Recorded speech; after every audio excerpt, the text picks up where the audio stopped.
हाय। विविध लोकानुभव।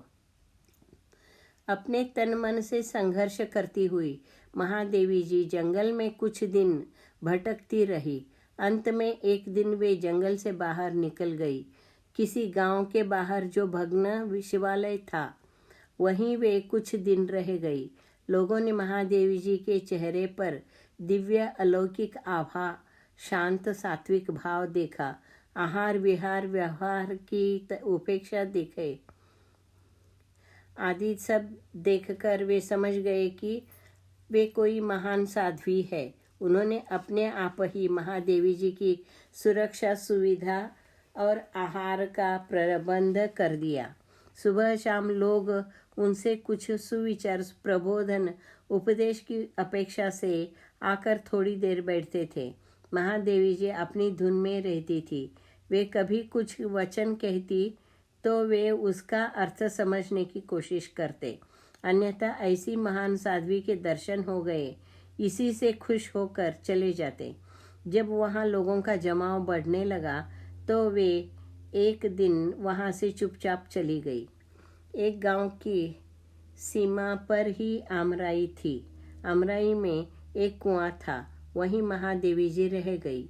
गांव में बात फैल गई कि आमराई में कोई एक महान साध्वी आई है। सांसारिक झंझटों के जंजाल में जकड़े हुए लोग मुसीबतों से छुटकारा पाने के लिए ऐसे साधु सन्यासियों के शरण आते हैं। लोग अकेले में आकर महादेवी जी से प्रश्न पूछते, उपाय पूछते, तो महादेवी जी ने कहा, रत्न की श्रृंखला क्या बंधन नहीं है? मोती का जाल क्या बंधन नहीं है? सोने की तलवार से सिर काटे तो क्या मरते नहीं? सांसारिक भजन भक्ति में जकड़े रहे तो जन्म मरण से छुटकारा मिलेगा कैसे? चन्न मल्लिकार्जुन देवा। किसी बुजुर्ग व्यक्ति ने महादेवी जी का नाम, गांव आदि जानकारी प्राप्त करने की कोशिश की तो महादेवी जी ने कहा, अप्पा, माने तो महादेव, ना माने तो कौन सा देव, मैं भव बंधन से मुक्त हूँ। जगत के क्रियाकलापों के लिए जैसे रवि ही बीज है, इंद्रियों की क्रियाओं के लिए वैसे मन ही बीज है।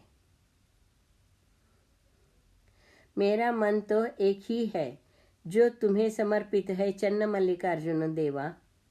मेरे लिए भव बंधन कैसा? अमराई के चौकीदार की बूढ़ी माँ अम्मा दयालु स्त्री थी। वही महादेवी जी की देखभाल करने लगी थी। एक दिन उसने महादेवी जी के घने बालों को धोए। सूखने पर तेल लगाते हुए बड़बड़ाने लगी, हाय कितने सुंदर बाल है, जटा बन रहे हैं। चांद जैसा सुंदर मुख धूप में काला पड़ गया है। वक्त पर खाना न खाने से सूख गया है। बेटी, ऐसी कौन सी विपदा आ गई थी कि जो तुम इस तरह बेघर होकर दर दर की ठोकरें खा रही हो? महादेवी, अंगार बिना आग में जल गई मैं अम्मा, घाव बिना घायल हो तड़प उठी मैं अम्मा, सुख बिना उत्कंठित हो चली मैं। चन्न मल्लिकार्जुन के प्रेम के लिए भव भवांतर में आई अम्मा। अम्मा मुग्ध भाव से, बेटी, कौन है यह चन्न मल्लिकार्जुन जिसके प्रेम में तुम्हारी ऐसी दशा हुई है? वह कहाँ रहता है? पता बताओ, मैं मेरे बेटे से उसे खोज कर यहाँ खींच कर लाऊंगी। महादेवी स्मित करके, अम्मा, धरती में छिपे निधि के जैसे, फल में छिपे स्वाद के जैसे, शिला में छिपे सुवर्ण के जैसे, वृक्ष में छिपे अग्नि जैसे, भाव में छिपे ब्रह्मरूपी चन्न मल्लिकार्जुन का स्वरूप समझना सरल नहीं है। अम्मा नासमंजस स्थिति में, उसी को क्या सोना लगा है? बेटी, किसी और को अपना लो, घर बसा लो, दुनिया बहुत खराब है। अकेली औरत का इस तरह रहना खतरे से खाली नहीं है।